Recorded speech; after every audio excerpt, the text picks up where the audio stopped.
Hey, it's another beautiful Monday, and whenever you're listening to this, I hope that you are having an amazing day.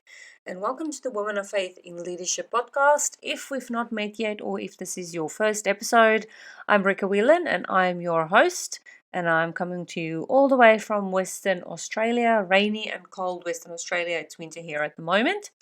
And today I've got a super special episode for you where I'll be talking to you specifically about the use of gap analysis and how you can use them to improve your leadership skills.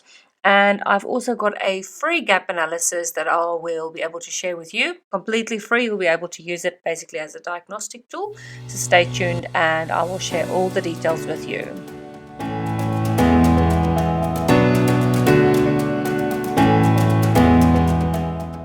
Leading as a woman is tough, but leading as a woman of faith is next level.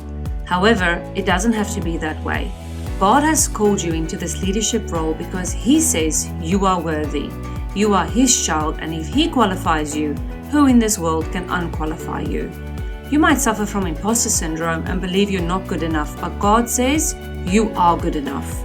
Hi, I'm Rika Whelan, Christian leader and workplace culture coach, and together we're going to navigate leadership with faith as our foundation. Let's get started.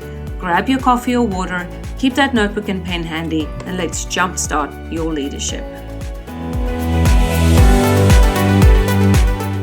In business, there are so many kinds of analysis that we can take. There's SWOT analysis, your needs analysis, PESTLE, Porter's 5 Forces, leadership analysis, and then your gap analysis. Look, and there is so many more and so much more that I can't even mention them all. But they are very, very useful, especially depending on what you're using them for, is the type of analysis that you'll use. But I'm kind of curious, what types of analysis do you use and how often do you use them in your workplace? Maybe there is one that I didn't mention yet. So maybe there are some ones that you use that are non-corporate related. In the educational sector, we've got what's called a quality improvement plan, and we rate ourselves against the National Quality Framework. So yeah, different and various analysis or improvement plans that you can get across different sectors. So yeah, I'm kind of curious to hear all about yours. Come and join the Facebook group and let me know in there. Now, specifically in today's episode, I want to talk to you about the organizational gap analysis and how you can also apply this one diagnostic tool to your leadership. Now, gap analysis is when you compare your current state, whether as a leader or as a business or as an organization, and compare it to where you desire it to be. So your desired state, and then you identify the gap in between the current and the desired state.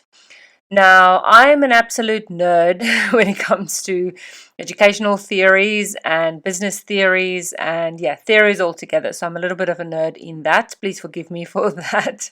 But one of my favorite educational theories is Lev Vygotsky's The Zone of Proximal Development. Now, the educators in the house should probably know about that educational theory. But basically what Lev was explaining was that there's a current state, basically, now specifically in the education space, basically where the child, the skills of what a child can do at that point in time. And then the skills that the child must still learn. So, for example, eating with their hand to moving to eating with a spoon. But he's basically unable to do that because doesn't matter how hard he tries. But between these 2 points, you have in the middle, that's the zone of proximal development. So it's his current state, and then basically the parents, or us as a society's desired state for that child is to learn how to use a spoon or a fork. The development that needs to happen is basically what's needed for that child to attain that skill. And that is basically the same as an organizational gap analysis or a leadership gap analysis for that matter. So you are going to determine where you are right now and then what your desired state is. So your current state and then your desired state. And you can basically see this as a reflection as well. So like a personal or a professional reflection. And you're going to reflect on what are the skills that you would like to attain, for example, or what is that workplace culture that you'd like to attain, or what is that gossip-free environment that you'd like to attain. So you can apply this to the organization, but you can also apply this to you as a leader. Then basically, what happens in the middle is the same as an action plan. It takes the form of an action plan to work towards that desired state. So you're going to identify your current state, your desired state, and basically in the middle is that action plan or that development that needs to occur. Now, a quick example that I can use here is that in Perth, we've got something called the Rottnest Channel Swim, and it's a 19.7 kilometer or 12.24 mile swim, open water swim from Cottesloe Beach to Rottnest Island. If you're interested in seeing a quick, like 3.5 minute video, I'm not affiliated with it at all, but yeah, you can see a quick swim from the beach to the island, and it's pretty cool. But the person, the people who go and swim that race or that channel swims, they can't just go and do it. I mean, like, I swim, but I'm not a good swimmer, which means I can't go and do that. I need to prepare. I need to go and, that action that needs to happen in the middle is basically for me to learn how to swim in open water, to deal with all the waves, to deal with all the things that would happen from swimming in the ocean, how to breathe properly. And I need to be fit, okay? But then you've also got another example, which is the Ironman. That's a 70.3 miles of swimming, riding a bicycle, and running. So again, the person who is preparing for Ironman needs to know how to do proper swimming, obviously, riding a bicycle, and then running. They need to be fit in all three of those things. Otherwise, they absolutely cannot be participating in Ironman. So therefore, it's the same for you in business. It's the same for you in your leadership role. You basically need to have an action plan in place to ensure that you are also adequately prepared for that thing or that desired state. You cannot get to that desired state unless you do the action steps that's required, or participate in that professional development, or employ a mentor that can help you with that. So you can't just step into that desired state tomorrow saying that I want this and I'm going to have this, and then tomorrow I'm going to step into that. It's just unfortunately not how it works.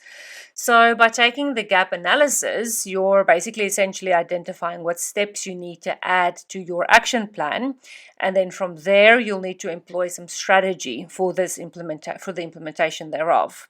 So what I've done is I have created a free organizational gap analysis that you can also use for yourself as a leader to basically identify the gaps when it comes to psychological safety in the workplace and then workplace relationships.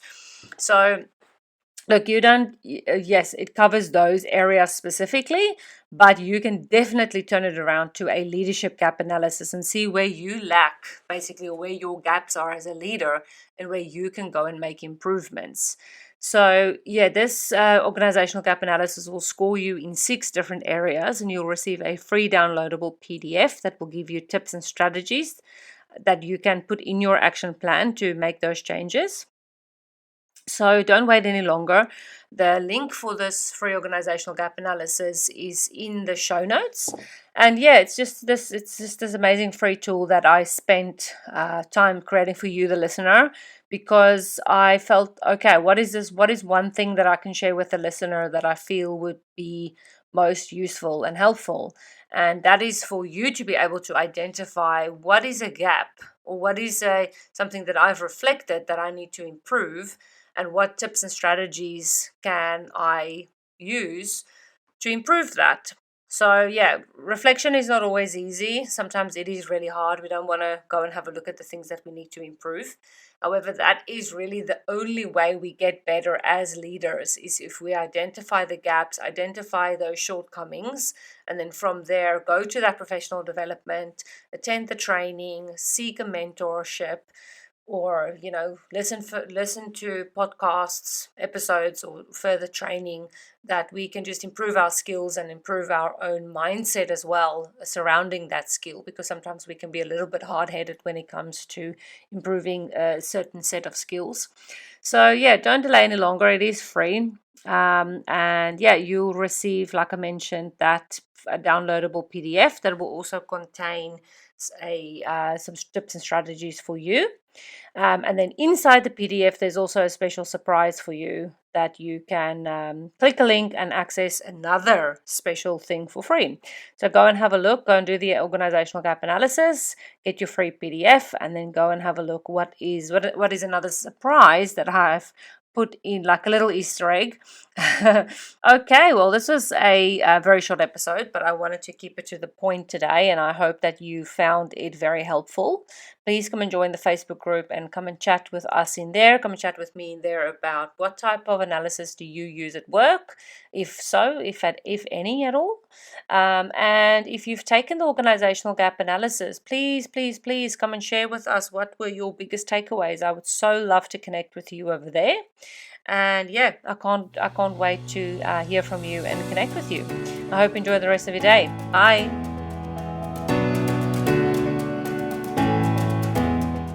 Thanks so much for listening. If this podcast blessed you in some way, the number one way you can thank me is by leaving a review.